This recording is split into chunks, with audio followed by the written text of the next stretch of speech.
అపోస్తల కార్యగ్రంథము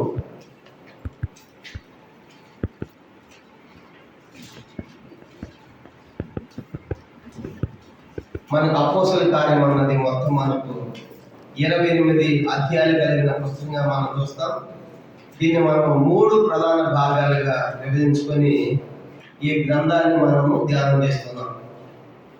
మొదటి 7 అధ్యాయాలు మొదటి ప్రధాన భాగంగా రాసుకున్నాము. దాన్ని కూడా ఒక టైటిల్ ఇచ్చాము, యెరూషలేములో సంఘము, లేదంటే యెరూషలేములో సంఘం యొక్క పనులని మొదటి 7 అధ్యాయాలకు మనం టైటిల్ ఇచ్చాము. అంటే సంఘం ప్రారంభించబడి 7 అధ్యాయాలు ఎక్కడ ఉంది? యెరూషలేములోనే ఉంది అని అర్థం. 8 నుంచి 12 అధ్యాయం రెండవ ప్రధాన భాగం మనం రాసుకున్నాము.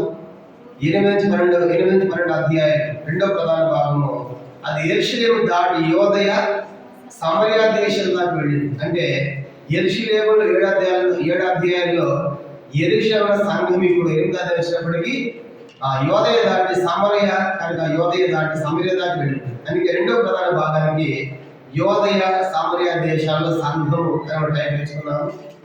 మూడవ ప్రధాన భాగం అన్నది 13 నుంచి 28 అధ్యాయం, అది మూడవ ప్రధాన భాగంగా టైటిల్ ఇచ్చుకున్నాం. దానికి కూడా టైటిల్ ఇచ్చాము, అన్యుల దేశాలలో సంఘము. యోదయ సమరయ దాకా కాదు, ఎక్కడ దాకా పోయిందంట? అన్యుల దేశాలు. ఇంకోటి రాసాము, అన్యుల దేశాల సంఘము, లేదంటే బోధి గంధముల వరకు సంఘం అని రాసుకున్నాం. లేదా అపోస్తలుడైన పౌలు గారి ప్రయాణాలు అని ఇలాగ ఈ యొక్క గ్రంథాన్ని 3 భాగాలు విభజించుకొని మనం ప్రారంభించాం. దాంట్లో మనము మొదటి ప్రధాన భాగంలో ఉన్నాం. మొదటి ప్రధాన భాగం అన్నది మొదటి 7 అధ్యాయాలు అయితే మన మొదటి అధ్యాయంలో మన ధ్యానం కొనసాగుతూ ఉంది. మొదటి అధ్యాయం అనేది మొత్తం మనకు 26 వచనాలు మనకు కనబడుతున్నాయి. మొదటి అధ్యాయంలో మొత్తము 26 వచనాలు మనకు కనబడుతున్నాయి. దీనిని 5 భాగాలుగా విభజించుకొని మన ధ్యానాన్ని ప్రారంభించాం. మొదటి అధ్యాయం గత మనం చూసాం. మొదటి 3 వచనాలు మొదటి సంగతిగా రాసుకున్నాము. దానికి కూడా ఒక టైటిల్ ఇచ్చాము, పునరుత్థానుడైన యేసు ప్రభువుకు సాక్షులుగా ఉండుట అన్నది మొదటి 3 వచనాలకు ఇచ్చిన మొదటి టైటిల్. అది మొదటి సంగతి అని చెప్పుకున్నాం. ఇక రెండో సంగతి అన్నది 4 నుంచి 8 వచనాలు, అపోస్తలుల కార్యములు మొదటి అధ్యాయం 4 నుంచి 8 వచనాలు రెండో సంగతిగా రాసుకున్నాము. దాన్ని కూడా టైటిల్ ఇచ్చాము, పరిశుద్ధాత్మను గురించిన వాగ్దానం. పరిశుద్ధాత్మను గురించిన వాగ్దానం అన్నది రెండో సంగతిగా మనం రాసుకుని ధ్యానం చేసి మొదలు ముగించాము. మూడో సంగతి అన్నది అపోస్తలుల కార్యం మొదటి అధ్యాయం 9 నుంచి 11 వచనాలు మూడో సంగతిగా రాసుకున్నాము. దాన్ని కూడా టైటిల్ ఇచ్చాము, యేసు ప్రభు యొక్క ఆరోహణమునకు సాక్షులుగా ఉండుట.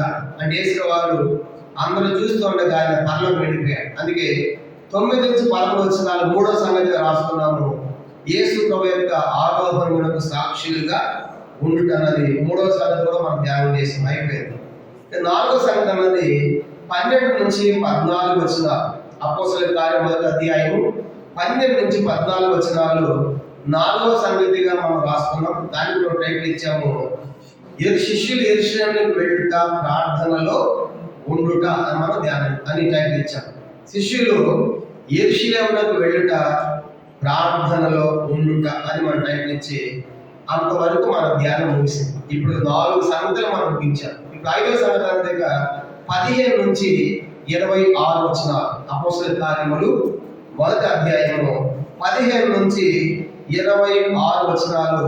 దానికి కూడా ఒక టైటిల్ రాసుకుందాము, అపోస్తలుల కార్యం మొదటి అధ్యాయము 15 నుంచి 26 వచనాలు. ఆఖరిది 5వ సంగతి ఏంటంటే, మత్తీయను నూతన అపోస్తలునిగా ఎన్నుకొనుట. మత్తీయ ఆయన్ని నూతన అపోస్తలుని ఎన్నుకుంటున్నారు. మత్తీయ కింద మీకు 26వ వచనం పేరు ఉంటుంది, మత్తీయ అనే పేరు. కనుక మత్తీయను నూతన అపోస్తలునిగా ఎన్నుకొనుట అనేది 5వ సంగతిగా రాస్తుంది. 15 నుంచి 26 వచనాలు 5వ సంగతి, మత్తీయను నూతన అపోస్తలునిగా ఎన్నుకొనుట అనే సంగతి మనం రాసుకుంటాం. మత్తీయును నూతన అపోస్తలునిగా ఎన్నుకొనుట. ప్రారంభిద్దాము. 15వ వచనం. ఏం జరిగింది? మొదటి 3 వచనాలు యేసుప్రభు వారు శిష్యులు ధైర్యపరిచాడు. కాబట్టి స్వార్థ ప్రకటించాలని ఆయన రాజ్యం గురించి ప్రకటించాడు. ఆయన రాజ్యం గురించి అనేక సంగతుల ప్రమాణాలు చూపించి విధులు చూపించాడు. తర్వాత పరిశుద్ధ దేవుడు వస్తాడని చెప్పి వాగ్దానం కూడా ఇచ్చాడు.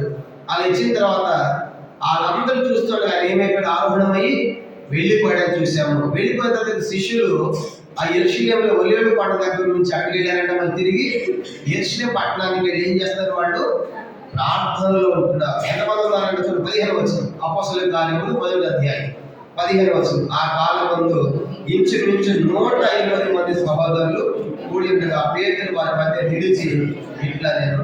కాబట్టి ఇప్పుడు ఆ కూడుకున్న వాళ్ళు సుమారు ఎంతమంది ఉన్నారంట? 150. యూదులు ఏదైనా ఒక తీర్మానం చేయాలంటే యూదుల చట్టంలో కనీసం 120 మంది ఉండాలి. అది యూదుల యొక్క ఒక అలవాటు అనమాట. దానికి వాళ్ళు ఏమైనా డెసిషన్ తీర్మానం చేసుకోవాలంటే ఆ సభకు వాళ్ళు ఎంతమంది ఉండాలి? 120 మంది ఉండాలి. ఇప్పుడు ఎంతమంది అక్కడ? సరిగ్గా 120 మంది ఉన్నారు. ఇప్పుడు వాళ్ళందరూ చేస్తారు ప్రార్థనలో ఉండి, ఈ 120 మంది కూడా ప్రార్థనలో ఉన్నారు. వాళ్ళు చేసిన పని ఏంటంటే 16వ వచనం. వాళ్ళ మధ్య ఉండగా పేతురు వాళ్ళ మధ్య లేచాడు. ఆ 120 మంది మధ్యలో ఎవరు లేచారంట?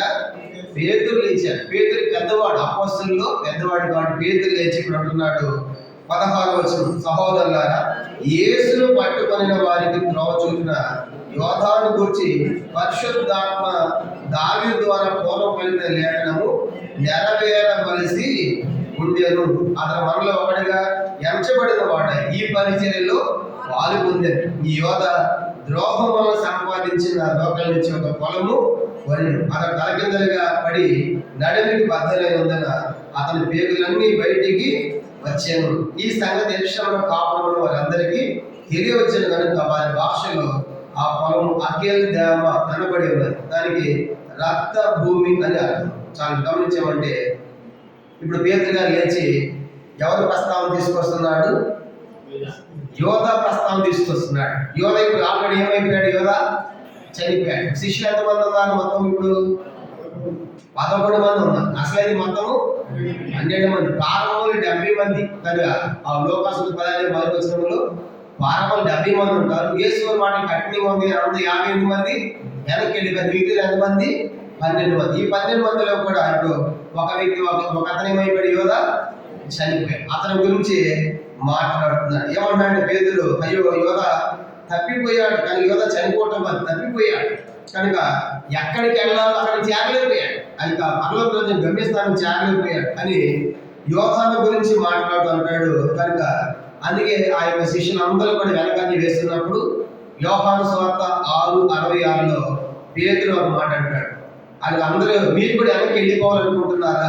ఆ వారిలాగా అన్నప్పుడు 70 మంది శిష్యులు కదా, 70 మందిలో యేసు మాట్లాడినాడు, నా శరీరం తిని నా రక్తం త్రాగువాడే నిత్యం. ఇలాంటి మాటలు మాట్లాడినప్పుడు ఎట్లా ఈ శరీరం తినేయగలడు, ఎట్లా ఈ రక్తం తాగగలడు? ఇది చాలా కఠినమైన మాటలని అందరూ వెనక్కి వెళ్ళిపోయారు. 58 మంది. అప్పుడు యేసు మాట్లాడాడు, ఈ 12 మంది మీరు కూడా వెళ్ళిపోవాలని అనుకుంటున్నారు అన్నప్పుడు యోహాను 6:66 పేతురు ఒక మాట అంటాడు, నిత్య జీవం మాటలు కలిగిన నిన్ను విడిచి మేము ఎక్కడికి వెళ్ళదు. కాబట్టి నువ్వు చెప్పిన మాట నిత్య జీవం కలిగేసి, కాబట్టి నిన్ను విడిచి మేము ఎక్కడికి పోతాం, నిన్నే వెంబడిస్తాం అని ఆ 12 మందిలో నిలిచిపోయారు.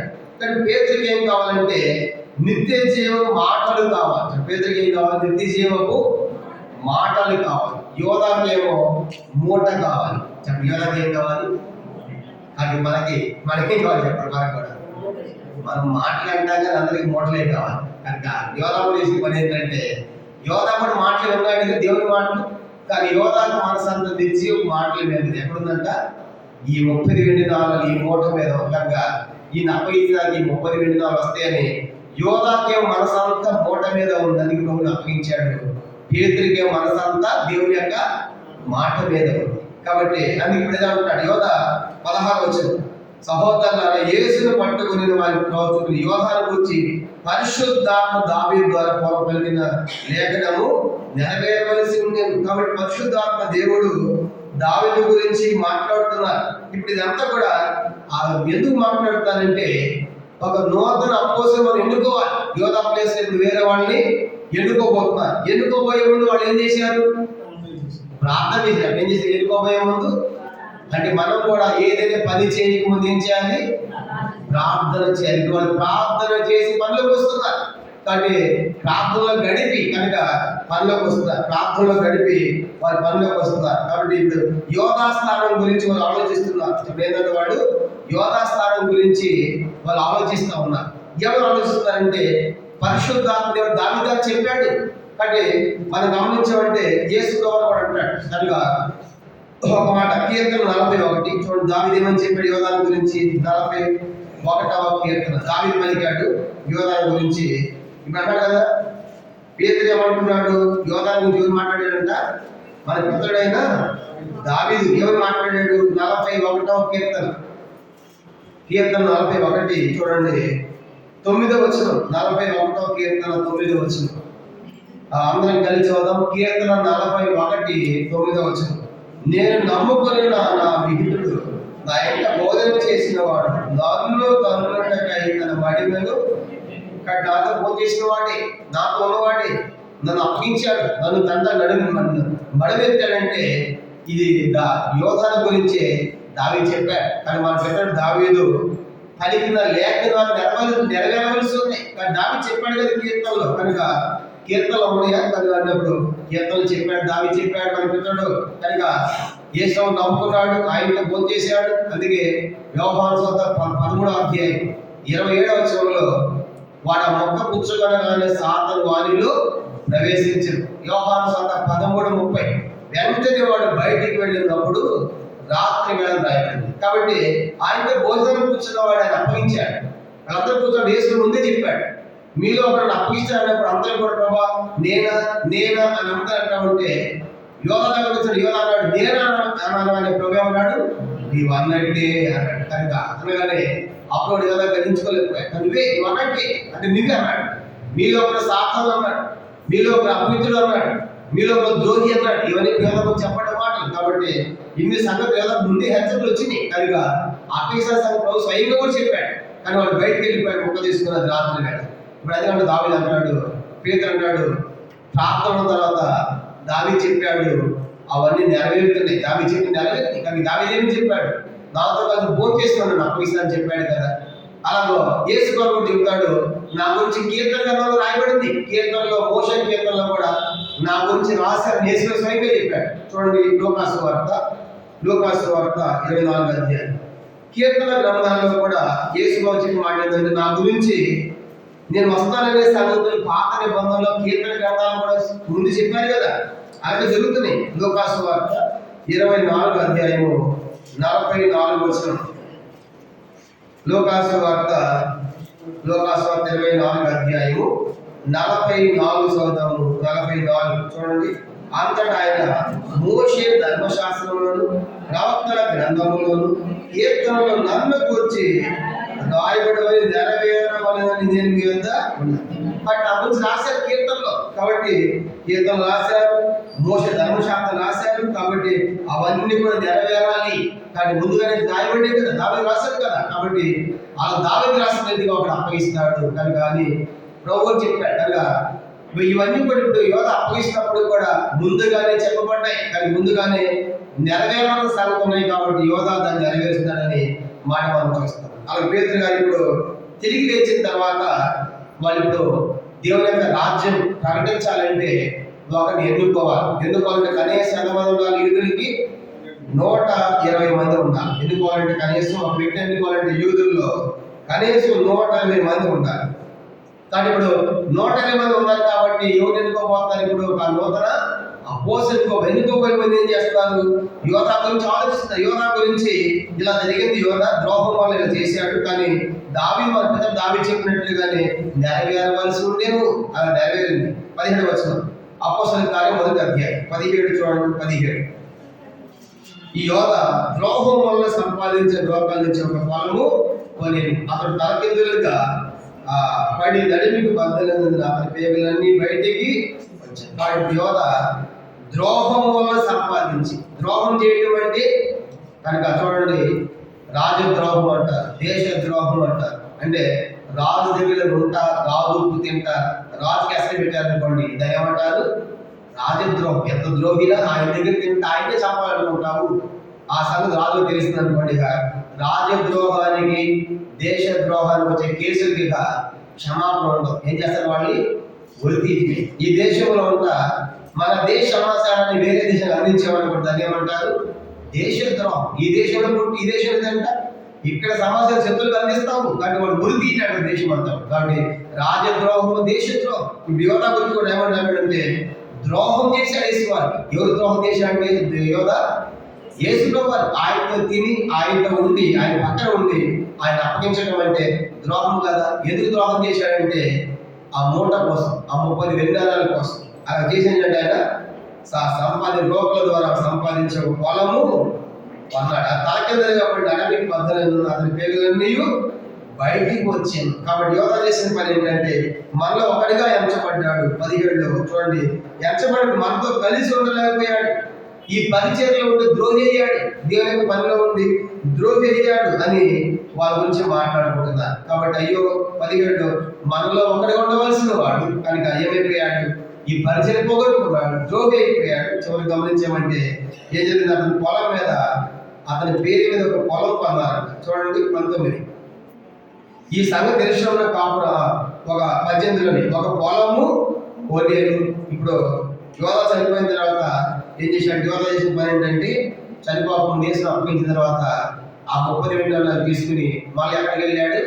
ఆ ప్రధాన యాదవ్ దగ్గరికి వెళ్ళారు. అయ్యా ఇవి నాకు వద్దు, కానీ ఇవి మీరు తీసుకోండి అది నేను పొరపాటు చేశానని మాట్లాడుతూ ఉంటే వాళ్ళు ఏమన్నారు?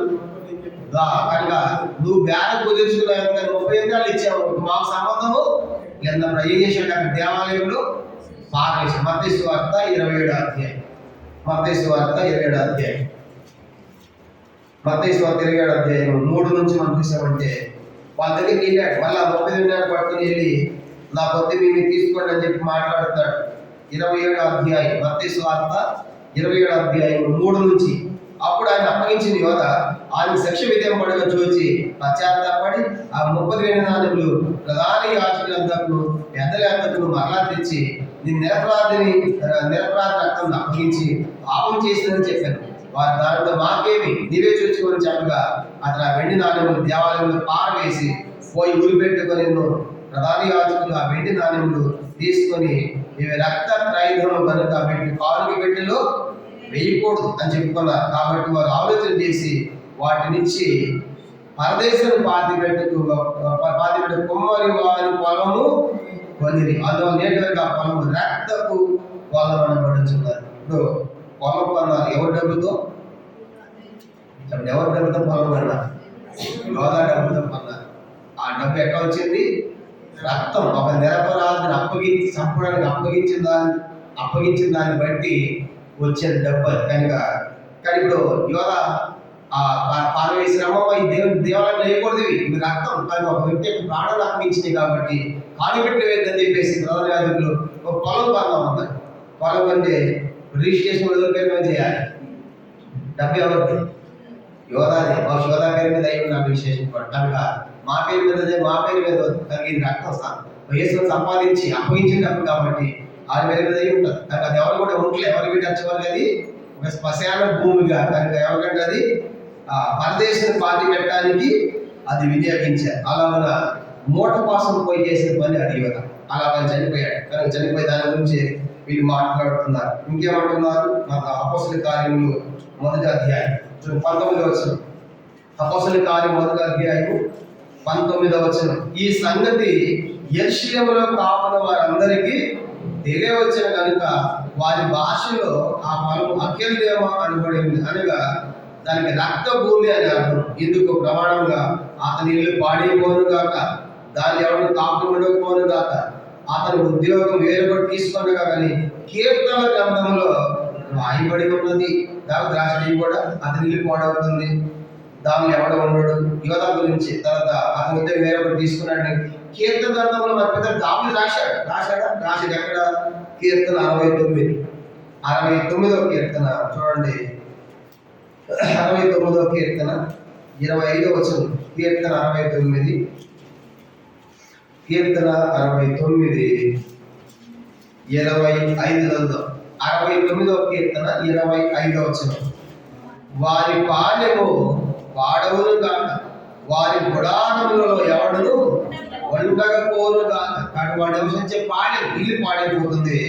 ఆయన యొక్క గుడారములు ఎవరు ఉండరు అని అంటాడు. అతని ఇల్లు పాడవును గాక. పాలెం అని అతని పాలెం, అతని గుడారము పాడైపోతుంది, ఎవడు దాంట్లో ఉండదు. మరి ఉద్యోగాల గురించి, పోస్టుల గురించి 109వ కీర్తన 109. 109వ కీర్తన 8వ వచనం.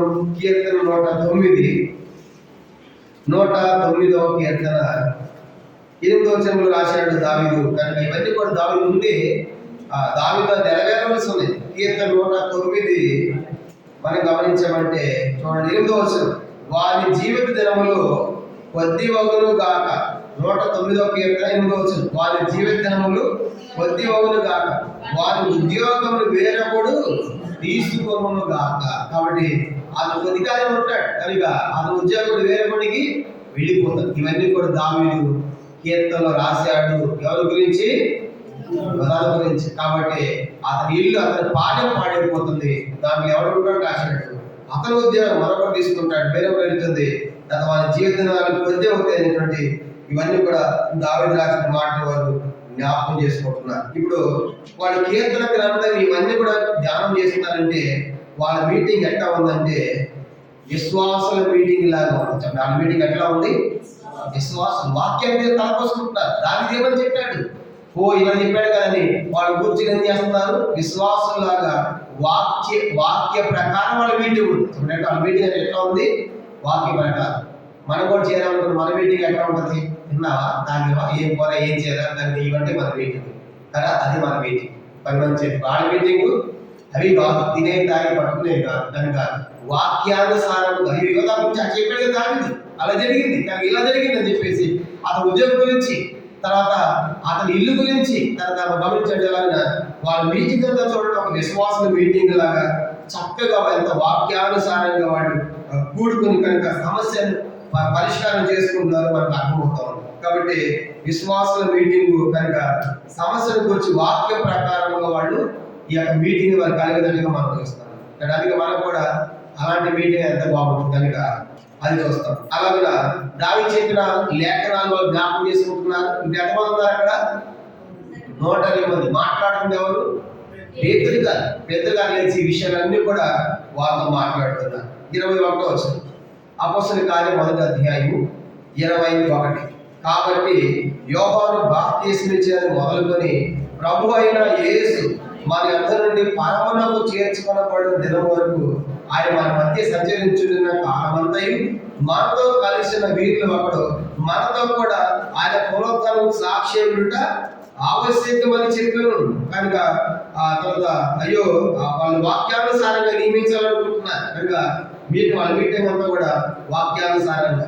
కాబట్టి అతను మనతో కలిసి ఉన్న వాళ్ళు ఒకటిగా ఉన్నాడు. ఆయన పునరుత్థానం వచ్చినప్పుడు సాక్ష్యం ఆవశ్యకము అని ఒక పద్ధతిగా ఈ యొక్క మీటింగ్ వాళ్ళు మాట్లాడుకుంటా ఇప్పుడు ఆ పునరుత్థానం సాక్ష్యం ఇవ్వడానికి ఒకరు మనం ఎన్నుకోవాలి. కాబట్టి ఎవరిని ఎన్నుకుంటాం అన్నారు అనుకోండి, మనమైతే ఏం చేసి చెప్పండి. మనమైతే మా వాడి ఖాళీ ఉన్నాడు, పోస్ట్ ఉంది కదా, ఇంకా పోస్ట్ ఖాళీ అయింది, 12 మంది అయితే మా వాడిని పెట్టిన ప్లీజ్ అన్నారు, మా అన్నని పెట్టిన, మా తమ్ముడిని పెట్టిన కదా. వాళ్ళు కూడా 11 మంది ఉన్నారు. ఆ పోస్టులు చిన్న పోస్ట్ ఏం కాదు, చాలా పెద్ద హై. కానీ ప్రపంచం భూమి మీదే పెద్ద పోస్ట్ కనుక అంత పెద్ద నీకు పోటీ పడి ఉంటుందా?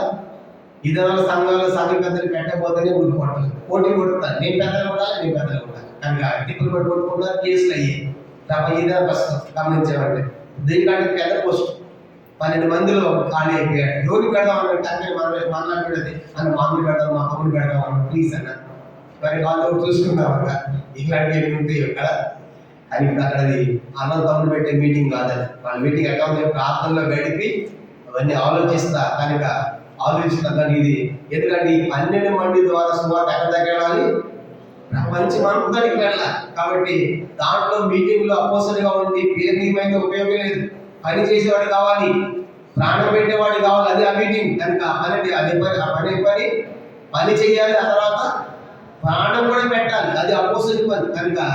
మొత్తానికి ఎంతో ఘనతో కూడింది కనబడుతుంది, కానీ ఎంతో క్రయం చెల్లించాలి కనుక దేవుని కోసం ఎంతో దూరమని వెళ్ళాలి, అట్లాంటి వారిని ఎన్నుకోవాలి. కానీ ఇప్పుడు ఇక్కడ చాలా మంది ఉంటారు, బహుశా మాట్లాడే వాళ్ళు అయితే అట్లా ఉంటాం కనుక మా వాడిని పెట్టాలన్నా మా తమ్ముడు పెట్టాలంటారు. కానీ ఇప్పుడు అందరూ తమ్ముళ్ళు పెట్టే ప్రాసెస్ కాదు ఇది. కనుక ఇది చాలా పెద్దది, హైలీ కనుక ఉన్నటువంటి పోస్ట్ అన్నమాట. కానీ ఇప్పుడు ఏం చేస్తారు, ఏం చేద్దామని ఆలోచించారు. ఫైనల్గా ఏం చేశారంటే మొత్తానికి అక్కడ ఉన్న వారి సమూహంలో ఇద్దరు వాళ్ళు కనబడ్డారు. కనబడిన వాళ్ళకి ఇద్దరు కనబడ్డారు. వీళ్ళిద్దరు బాగున్నారు ఆత్మీయంగా, వీళ్ళని పెడదామని ఆలోచించారు. ఇద్దరు పోటీగా ఉన్నారు. మరి ఎవరు పెట్టాలి ఇద్దరులో? ఇప్పుడు ఆయన పెట్టి దీనిలో ఇంపులు ఆయన అడుగుతారు. ఏం చేయాలి 23 ఏం చేశారంటే వాళ్ళు, అప్పుడు వారు యూసుతో మారు పేరు గల బర్సవ అనబడే యోసేపు, మత్తీయ అని ఇద్దరిని నిలబెట్టి, కాబట్టి మొత్తానికి ఫైనల్ గా ఇద్దరు తేలారండి. ఎవరిని ఎన్నుకోవాలనే విషయంలో పెద్ద సమూహమే ఉన్నారు, 100 మంది దాకా ఉన్నారు. అంత గుంపులో ఎవరిని పెట్టాలి ఈ యొక్క యోధా ప్లేస్ అనుకున్నప్పుడు మొత్తానికి ఆ వేటిని ఇద్దరు మాత్రం కనబడ్డారు. అందరూ కలిసి వీళ్ళిద్దరు అర్హులే అన్నట్టుగా ఇద్దరు కూడా ఫైనల్ గా తీర్చుకున్నారు. మరి ఇద్దరు ఫైనల్ గా తేలాలంటే ఇప్పుడు ఇద్దరిలో ఎవరు ఒకరు తేలాలి, ఒకరు ఫైనల్ గా. అప్పుడు ఏం చేశారంటే వాళ్ళు కింద చూడండి 24 చీట్లుగా దానికంటే ముందు చేసిన పని, ఇట్లని ప్రార్థన చేసి ఏం చేశారంటే వాళ్ళు ఇద్దరు నిలబెట్టి ఎవరు ప్రార్థన చేశారు, అందరి హృదయములను ఎదిగి ఉన్నారు. ప్రభా చాలు ప్రభా, ఏమైంది పైకి ఇద్దరు కనబడుతున్నారు, ఇద్దరు అనుకుంటున్నాము, ఇద్దరు బాగా ఉన్నారు, కానీ ఇద్దరు హృదయాలు, అందరి హృదయాలు నీకు తెలుసు ప్రభా. కాబట్టి వీళ్ళిద్దరి హృదయాల్లో ఎవరు నీకు ఇష్టమో కనుక ఎవరు మీకు ఇష్టం వాళ్ళు తెలుసు. మేమైతే పైకి ఇద్దరు సేమ్ లా కనబడుతున్నారు, ఆత్మీయ పోటాపోటీ ఉండాలి, కానీ మాకంటే మేము పైకి చూస్తాము కానీ హృదయాన్ని చూసేవాడు అని దేవుడికి ప్రతి మనిషి హృదయం తెలుసు అంట. మొదటి రాజుల గ్రంథం 8వ అధ్యాయం 39 చూడండి, దేవునికి ప్రతి మనిషి యొక్క హృదయం తెలుసు. మొదటి రాజులు 8వ అధ్యాయం కాబట్టి అందుకే వాళ్ళు వాళ్ళ హృదయాల్లో ఏముందో మాకు తెలియదు ప్రభా, నువ్వు హృదయం ఎరిగిన వాడు కాబట్టి నువ్వు డిసైడ్ చేయి అని ప్రార్థన చేస్తున్నాడు. మొదటి రాజుల గ్రంథం 8వ అధ్యాయం 39 ప్రతి మనిషి యొక్క హృదయంలో నీ వెలుగులు చాలండి. దేవునికి ఏం తెలుసు అంట, ప్రతి మనిషి హృదయం అంటే ఇప్పుడు నా హృదయాలు ఏమంటే నీకు తెలియదు, మీ హృదయాలు ఏముందో నాకు తెలియదు, కానీ దేవుడికి అందరి హృదయాలు. అందుకే ఇరిమియా గ్రంథం 20వ అధ్యాయం 8వ ఆయన హృదయ పరిశోధకుడు అంట. ఇరిమియా గ్రంథము అందరి హృదయాలను తెలుసుకోవడమే కాదు, ఎరగడమే కాదు, ఆ హృదయాలు ఏముందో పరిశోధిస్తాడు. ఇరిమియా గ్రంథం 20వ అధ్యాయము 12వ ఇరిమియా గ్రంథం 20వ అధ్యాయం 12వ సైన్యములకు అధిపతి యెహోవా, నీతిమంతులను పరిశోధించేవాడు నీవే, ఆంతరింద్రియములను హృదయమును చూసేవాడు నీవే.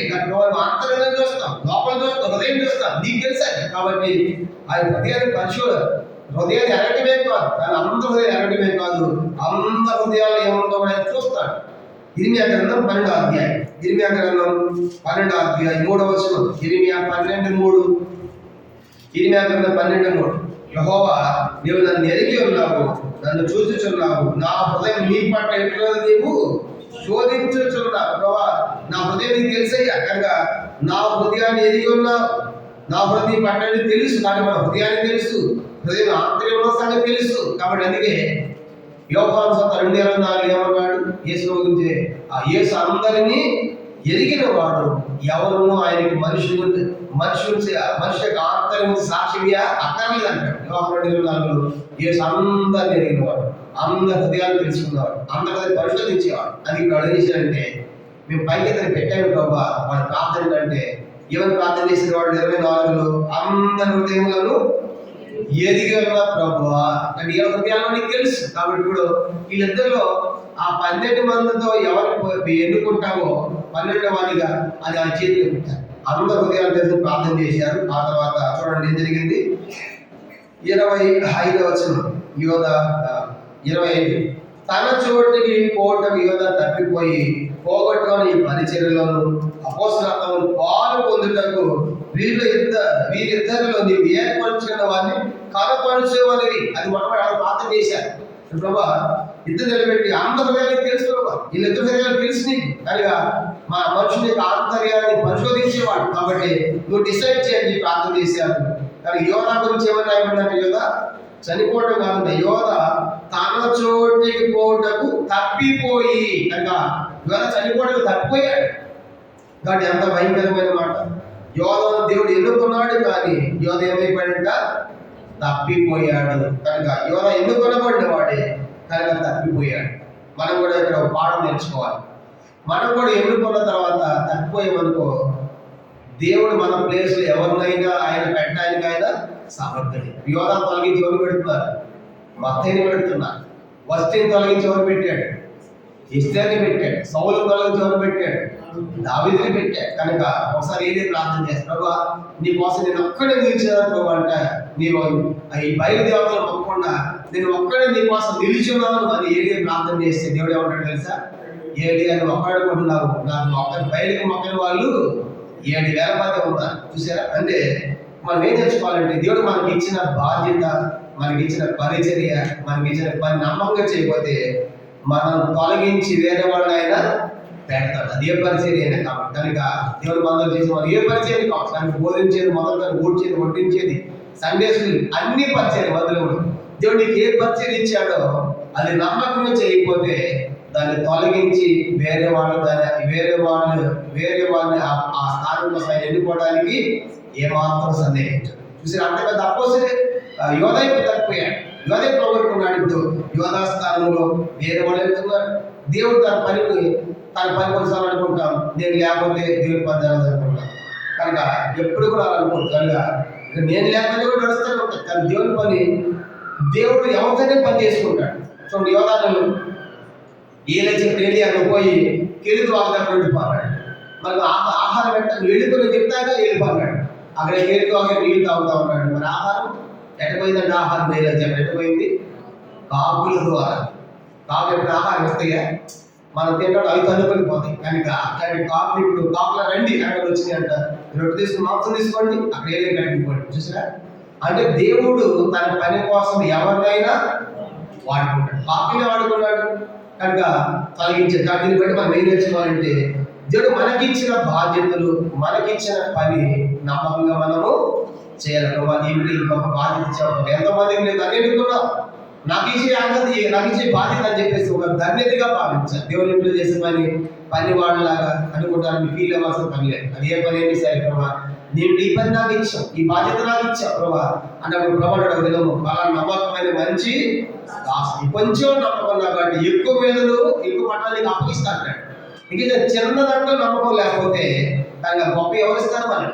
కాబట్టి మనం నేర్చుకోవాల్సిన పాఠం ఏంటంటే అందుకే మనం పొందిన దేవుని కూడా మనం ఏం చేయకూడదు, వ్యర్థము చేసుకోవద్దు. 2 కొరింథీ పత్రిక 6వ అధ్యాయం చూడాలి అంటే పౌలు మీరు పొందిన కృపను వ్యర్థము చేసుకోవద్దు, మీకు ఇచ్చిన దాన్ని పాడు చేసుకోవద్దు అని రాస్తారు. 2 కొరింథీ పత్రిక 6వ అధ్యాయము మొదటి వచనం. కొరింథీ రాసిన 2వ పత్రిక 2 కొరింథీ పత్రిక 6వ అధ్యాయము మొదటి వచనం మనం చదువుకుంటాం. 2 కొరింథీ పత్రిక 6వ అధ్యాయం మొదటి వచనం. కాగా మేము ఆయన తోటి పనివారమై మీరు పొందిన దేవుని కృపను వ్యర్థము చేసుకుని వద్దని మిమ్మల్ని వేడుకొనిస్తున్నాం.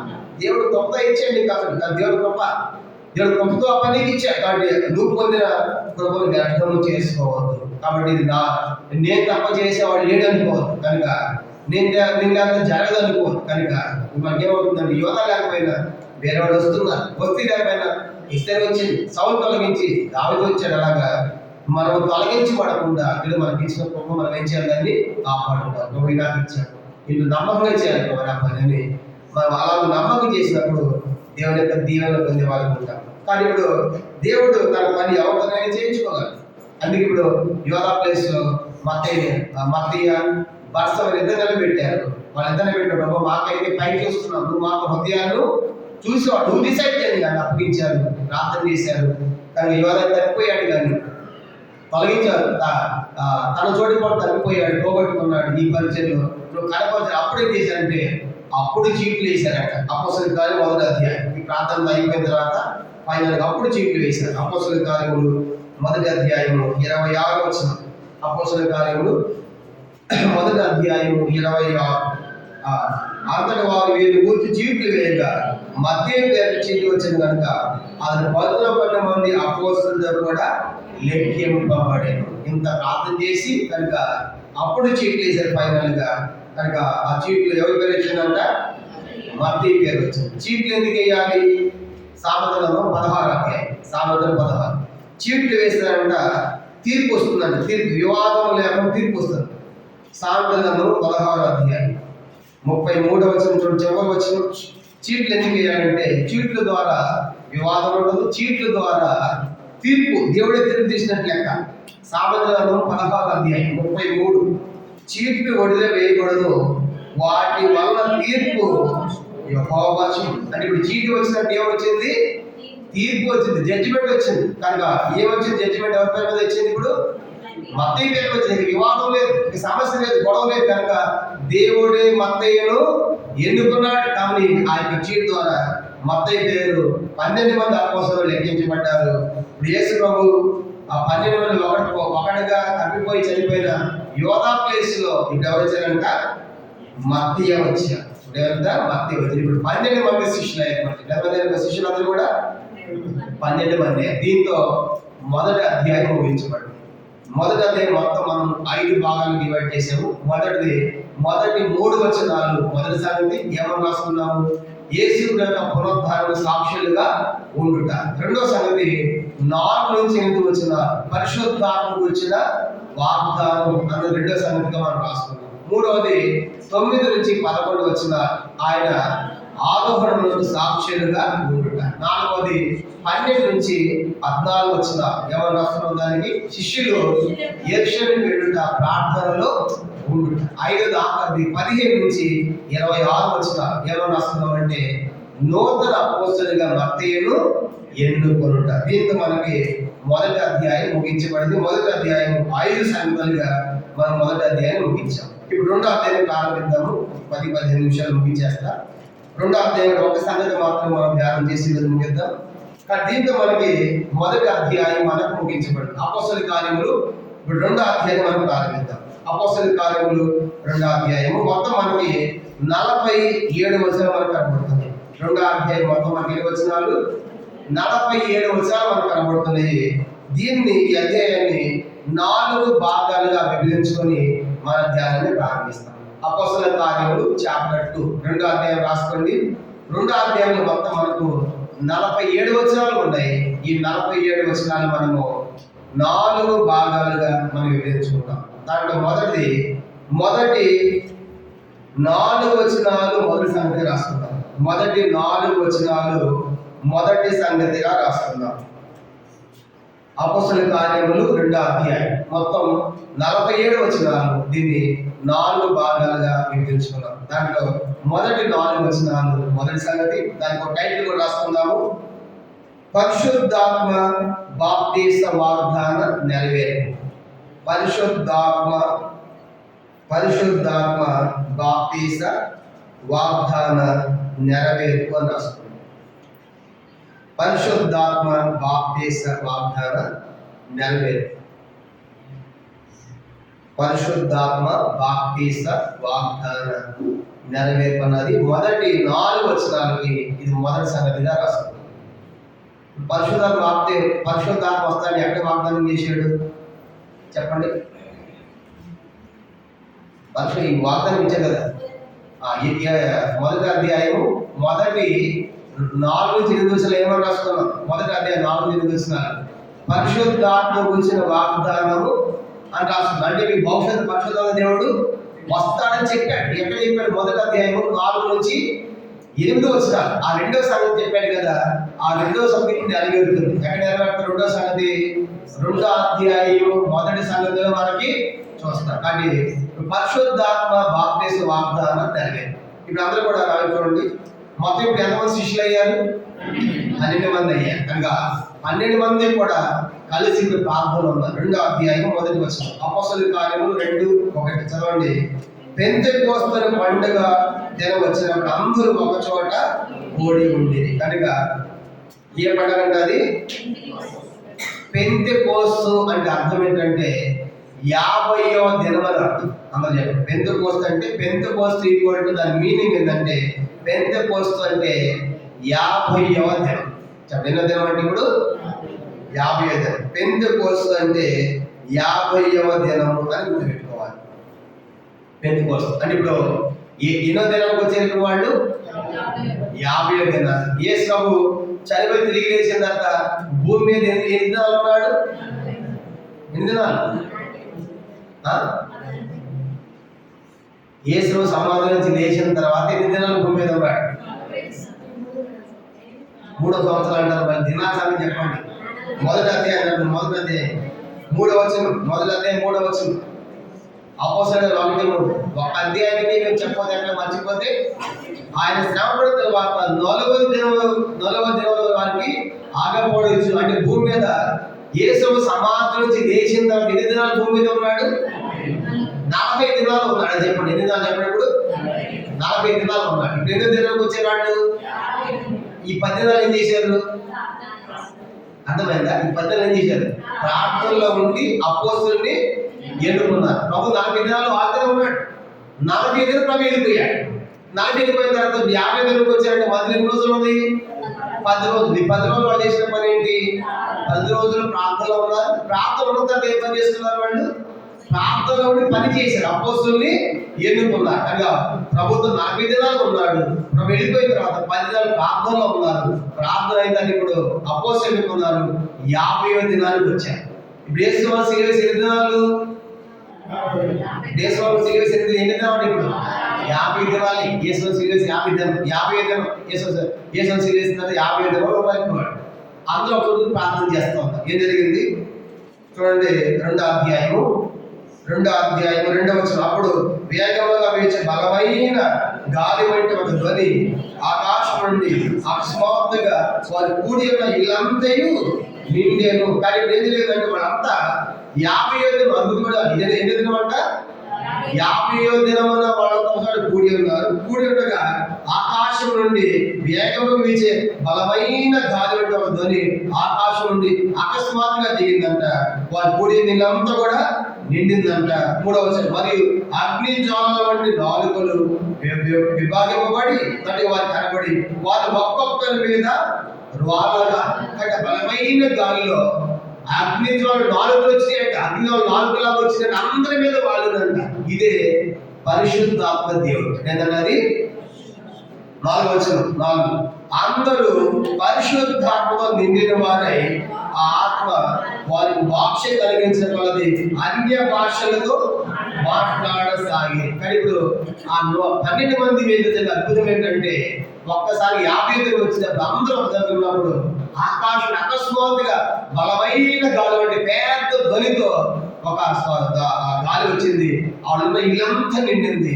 అగ్ని జ్వాలలు ఎటువంటి ఆ జ్వాలలు కూడా అగ్ని జ్వాలల నాలుకల విభాగం అందరూ పాపినట్టుగా వాళ్ళందరి మీద దిగింది. అప్పుడు వాళ్ళు పరిశుద్ధాత్మ నిండిన వారు ఏం చేశారంట?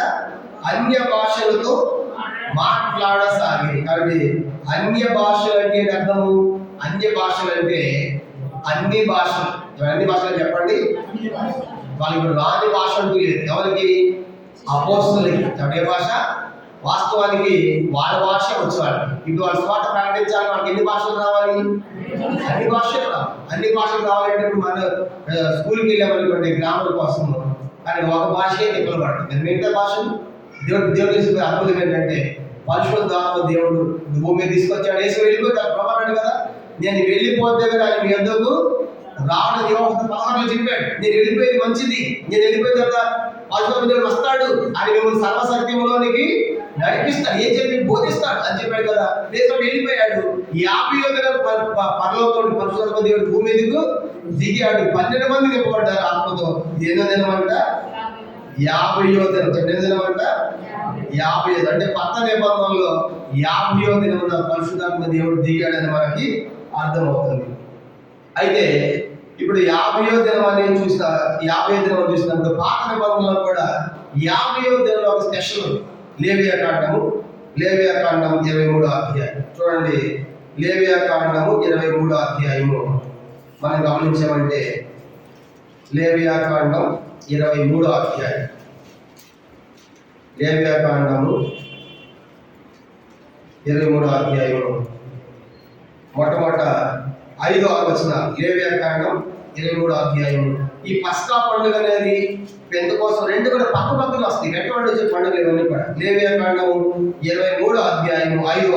ఇది మొదటి నెల 14వ దినమున సాయంకాలం ముందు యెహోవా పస్కా పండుగ జరుగును. ఆ నెల 15వ దినమున యెహోవా పొంగల్ రొట్టెల పండుగ జరుగును. 7 రోజులు మీరు పొంగని వాటిని వినవలెను. కానీ ఇప్పుడు ఆ పస్కా పండుగ ఏం జరుగుతుందంట? 9-10 వచనాలు. మరి యెహోవా మోషేకి ఇలా సెలవిచ్చెను, నీ సంతతిలో నేను మీకు ఇచ్చిన దేశంలో మీరు వచ్చి దాని పంటను పోయినప్పుడు మీ మొదటి పంటలు ఒక పనను యాజకుని యొద్దకు తేవలెను. కనుక ఇది ప్రథమ ఫలముల పండుగ. ఆ పండుగ అయిపోయింది, పస్కా పండుగ అయిపోయిన తర్వాత ప్రథమ ఫలముల పండుగ వస్తుంది. ఒక పనం తేవాలి. అప్పుడు ఎట్టాలంటది 15 భాగాలు వచ్చిన ఆ పనం తెచ్చి ఏం చేయాలి? పనం తెచ్చి లేవ్యాకాండం 23వ అధ్యాయం 15-16 మీరు విశ్రాంతి దినమునకు మరునాడు మొదలుకొని, అనగా అల్లాడించే పనులు మీరు తెచ్చినది నేను మొదలుకొని 7 వారములు లెక్కింపవలను. లెక్కకు తక్కువ కాకుండా 7 వారములు ఉండవలను. 7వ విశ్రాంతి దినము మరుదినమున మీరు ఏ 10 దినము లెక్కించి యెహోవా కొత్త ఫలముతో నైవేద్యము అర్పింపవలెను. ఆ పస్కా పండుగ తర్వాత ప్రథమ ఫలముల పండుగ వచ్చింది. ఎప్పుడంటే ప్రథమ ఫలముల పండుగ. ఈ ప్రథమ ఫలముల పండుగ ఏం చేయాలంటే మొట్టమొదటి యాజకుల దగ్గర ఒక పని తేవాలి. ఇప్పుడు ఏంటంటే వచ్చిన పంట వచ్చిన మొదటి పని తేవాలి. పంట వచ్చిన మొదటి పని తెచ్చి అది ఏదో దినాన అలా నైవేద్యం చేయాలంటే అర్పించాలంట. 15లో బాగా చూడండి. కనుక 15వ వచనం చూడండి. మీరు విశ్రాంతి దినమునకు మరునాడు మొదలుకొని, అనగా అల్లాడించి మనం మీరు తెచ్చేందుకు మొదలుకొని 7 వారములు లెక్కింపవలెను. ఇప్పుడు ఆ పని అల్లాడించక ముందు ఎన్ని వారాలు లెక్కించాలంట? 7 వారాలు. 7 వారాలు అంటే ఎక్కడి నుంచి? ఆదివారం నుండి శనివారం వరకు. చెప్పండి, ఆదివారం నుండి శనివారం వరకు 7 రోజులు. ఆదివారం నుంచి శనివారం వరకు 7 రోజులు. ఇప్పుడు ఎన్ని వారాలు లెక్కించాలన్నాడు? 7 వారాలు. 7 వారాలు 7 ఏళ్ళు 49. 7 ఏళ్ళు అంతా 49. 7 వారాలు లెక్కింపవలెను. ఆ తర్వాత లెక్కతో తక్కువ కాకుండా 7 వారాలు ఉండవలేము. ఖచ్చితంగా 7 వారాలు తీసుకోవాలి. 7 దినాలు 7 వారాలు ఉండాలి. అర్థమైంది? 15వ వచనంలో ఆ పడ తీసుకొచ్చినప్పుడు మీరు 7 వారాలు లెక్క పెట్టాలి. 7 వారాలు. కనుక ఇప్పుడు 16వ వచనం. 7వ విశ్రాంతి దినపు మరో దినమునకు మీరు ఏ 10 దినములు లెక్కించి. ఇప్పుడు అందరూ చూడండి, ఆదివారం నుంచి ఆదివారం ఎన్ని రోజులు చెప్పుకున్నాము? 7 రోజులు. 7 ఏళ్ళు 49. ఇప్పుడు నెక్స్ట్ మళ్ళీ ఏ వారం రాబోతుంది? ఏ వారం వస్తుంది? ఆదివారం. ఎన్నో దినం వస్తుంది? అది 57. మీకు మళ్ళీ బాగా కన్ఫ్యూజ్ కావద్దు. 7 వారాలు లెక్కించమన్నాడు. వారంకి ఆదివారం నుంచి శనివారం వరకు 7 రోజులు. 7 ఏళ్ళు 49. ఇప్పుడు 50 దినం రావాలంటే నెక్స్ట్ 50 దినం ఏ వారం వస్తుంది? మళ్ళీ ఆదివారం వస్తుంది. ఎక్కడ? పాత నిబంధనలు నువ్వు చెప్పింది. పాత నిబంధనలు ఆ 50 దినాలు తెచ్చారు పనులు. దాన్ని అల్లాడించి కొత్త నైవేద్యం పెట్టాలంట. చూడ 50 వచ్చిన 16 50. అలా 7వ విశ్రాంతి దినము మరుదినం. ఇప్పుడు 7వ విశ్రాంతి దినం అంటే 7 వారాలు కదా. 7వ వారము విశ్రాంతి దినం అయిపోయిన తర్వాత నెక్స్ట్ ఏం వస్తుంది? ఆదివారం వస్తుంది. మళ్ళీ సోమవారం అంటారు ఎవరు? 7వ విశ్రాంతి దినం అంటే 7 విశ్రాంతి దినాలు. ఆదివారం నుంచి ఆదివారం ఒక వారము. అట్లాగా 7 వారాలు. 7 వారాలు అయిపోయిన 7వ లాస్ట్ ఏ దినం వస్తుంది? 49. శనివారం వస్తుంది. ఆ విశ్రాంతి మరుదినం అంటే నెక్స్ట్ ఏంటి? ఆదివారం. 50. ఆ దినం ఏం చేయాలంట? 50 దినమున ఏ బదులు లెక్కించి యెహోవాకు కొత్త ఫలములతో నైవేద్యమును అర్పింపవలెను. చెప్పండి, అంటే ఆ వచ్చినటువంటి ప్రథమ ఫలములో ఆ పంట ఏ రోజు అర్పించాలంటే దేవునికి 50వ దినము. అర్థమైందిగా? 7 వారాలు లెక్కించి 7వ విశ్రాంతి మరుదినం. 7 వారాలు లెక్కించిన తర్వాత 7 వారాలు అయిపోయిన తర్వాత మరొక వచ్చే విశ్రాంతి దినం అంటే 7:49. తర్వాత వచ్చే మరొక విశ్రాంతి దినం అంటే ఆదివారం. అంటే 50వ దినం ఆదివారం కూడా పాత నిబంధనలో ఏదో కొత్త ఫలము వస్తుంది. కొత్త ఫలం తేవాలి మీరు అని చెప్పాడు. ఇది పాత నిబంధన. ఇప్పుడు ఏం జరిగిందంటే 52వ అధ్యాయంలో పరిశుద్ధ దేవుడు దిగాడు. ఎన్నో దినం ఇది? అది ఎన్నో దినము? అది 50. ఇది కూడా 50. అక్కడ 50 దినం గెలిచింది. కొత్త పంట నుంచి కొత్త ఫలం నైవేద్యం తెచ్చారు. ఇప్పుడు ఏం జరిగిందంటే 2వ అధ్యాయంలో పరిశుద్ధాత్మ దిగి వస్తాడు. పేతురు గారు సువార్త ప్రకటిస్తే 3,000 మంది రక్షణ పొందారు. 2,000 అంట 3,000. అదేమో భౌతికమైన పంట, ఇదేమో ఆత్మీయమైన పంట. అంటే 50 దినం కూడా ఇక్కడ కొత్త ఫలములు వచ్చాయి. ఆత్మ ఫలమేమోలాగా అంటాడు. ఆత్మ ఫలాలు, కొత్త ఫలాలు స్వార్థ ప్రకటిస్తే ఇక్కడ దాదాపుగా 3,000 మంది వచ్చారు. అంటే ఇక్కడ 50 దినములేమో ఆత్మల పంట వచ్చింది. అనేకులు ప్రభు నమ్మారు. పాత నిబంధనలు భౌతికమైన పంట అయితే, కొత్త నిబంధనలు ఆత్మీయమైన పంటను మనకు తెలియజేస్తా ఉన్నాం. కానీ వీళ్ళు 10 రోజులు ప్రార్థనలో ఉండి 50 దినం పరిశుద్ధాత్మ పొందుకొని ఆ 50 దినం ఏం చెప్తున్నట్టు వాళ్ళు పరిశుద్ధాత్మ దేవుణ్ణి పొందుకున్నారు. పరిశుద్ధాత్మ పొందుకుని ఆ ముందున్న అధ్యాయంలో పేతురు స్వార్థ పాటిస్తారు. పేతురు గారు అలాగా 3,000 రక్షణ పొందుతారు. అదే ఎన్నో దినం అన్న 2వ అధ్యాయం ఎన్నో దినము 50 దినమే. 50 దినంలో స్వార్థ ప్రకటిస్తే అద్భుతంగా 3,000 మంది సభ్యులు చేర్చబడతారు. ఇప్పుడు వీళ్ళు ఉంది 120 మంది ప్లస్ ఒక 3,000 మంది. ఎంతమంది అయ్యారు? 3,120 మంది సమీపం. 2వ అధ్యాయం చెప్పండి ఎంతమంది అంట? 3. పేతురు ఎన్ని ప్రసంగాలకి? ఒక ప్రసంగానికి 3,000 మంది. అంటే ఆ రోజు బాప్తిసం ఎంతమందికి ఇచ్చారు? 3,000 మందికి. శిష్యులు పంచుకుంటారు అపోస్తులు 12 మంది. ఒకటి అంతమందికి ఇవ్వలేడు కదా. ముంచాలి లేపాలి కదా. నువ్వు కొంచెం మొత్తానికి పరిశుద్ధి చేసుకున్నారు. 3,000 బాప్తిస్తారు. ఎన్నో దినం? 50. కొత్త నిబంధనలు కూడా కొత్త పంట వచ్చింది. కొత్త నిబంధనలు కొత్త ఫలం ఏంటంటే ఆత్మీయ ఫలం. అదే సంఘ ప్రారంభం. కానీ ఇప్పుడు సంఘం భూమి మీద ప్రారంభించబడింది. రోమా సామ్రాజ్యంలో ప్రారంభించబడింది. కాబట్టి 120 ప్రారంభించబడింది. ఇక 2వ అధ్యాయానికి 3,000 మంది చేర్చబడ్డారు. ఇంకా అనేకలు చేర్చబడతారు. అలా ప్రారంభించబడి చేర్చుకోండి ఈరోజు హైదరాబాద్ బేర్నెల్ దాకా వచ్చింది. కనుక ఆ సంఘమే దీని మూలం. అర్థమైందా? కానీ ఇప్పుడు ఎక్కడ వచ్చింది? అది ఇప్పుడు హైదరాబాద్ ఎన్టీఆర్ దాకా. ఇంకా వచ్చింది ఆగిపోయిందా? ఇక్కడ పోతానే ఉందా? ఇంకా పోతానే ఉంది. స్వాతంత్రం ప్రకటిస్తూనే ఉంది. దీన్ని ఎవరు ఆపలేదు.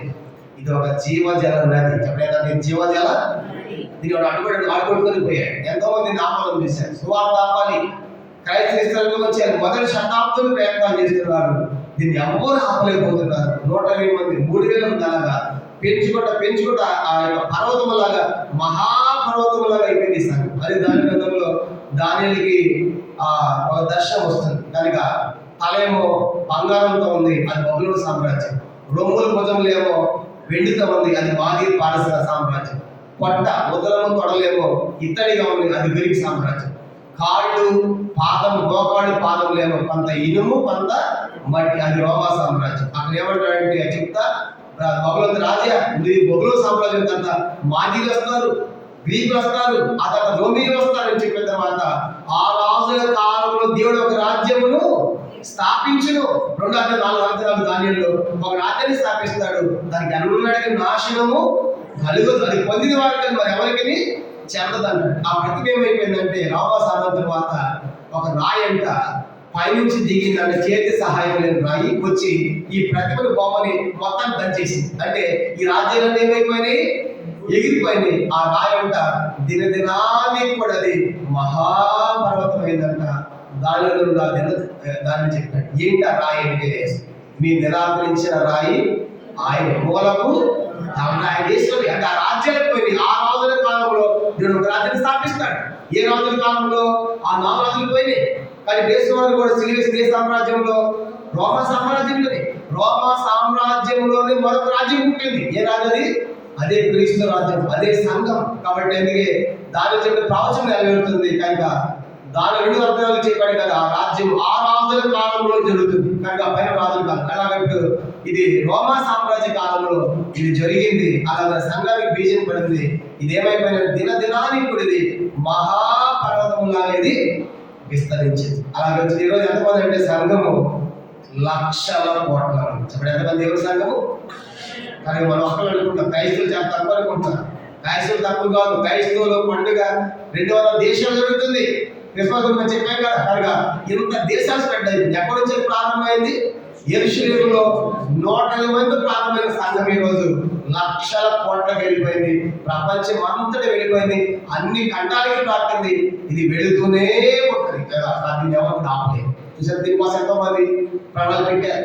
మనం 12 ప్రాణాలు చూసాం కదా. అలాగే ఎంతో మంది చనిపోవడానికి సిద్ధపడాలి, కానీ మేము క్రీస్తుని మాత్రము విడిచిపెట్టాం అన్న నినాదంతో మొదటి శతాబ్దం నుంచి ఈరోజు సాగుతుంది.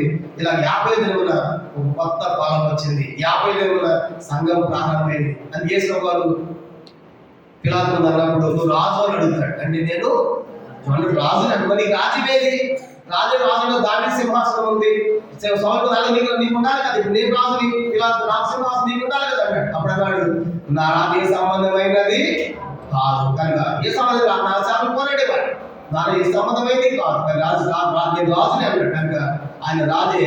ఇప్పుడు దేవుని రాజ్యం అంటే ఎవరు చెప్పండి? దేవుని రాజ్యం అంటే మనమే దేవుని రాజ్యం. చూసారా? కనుక ఇలా మనలా ఎంతో మంది వాటికి పరిశీలన అడుగుతాం. ఒకసారి లోకాసు వార్త 17వ అధ్యాయం పరిశీలన వచ్చి యేసుడు అడుగుతాడు, అయ్యా దేవుని రాజ్యం ఎప్పుడు వస్తుందని చెప్తాడు. లోకాసు వార్త 17వ అధ్యాయం 20 వచ్చిన లోకాసు వార్త 17వ అధ్యాయము 20 వచ్చిన చదువుకుంటాం.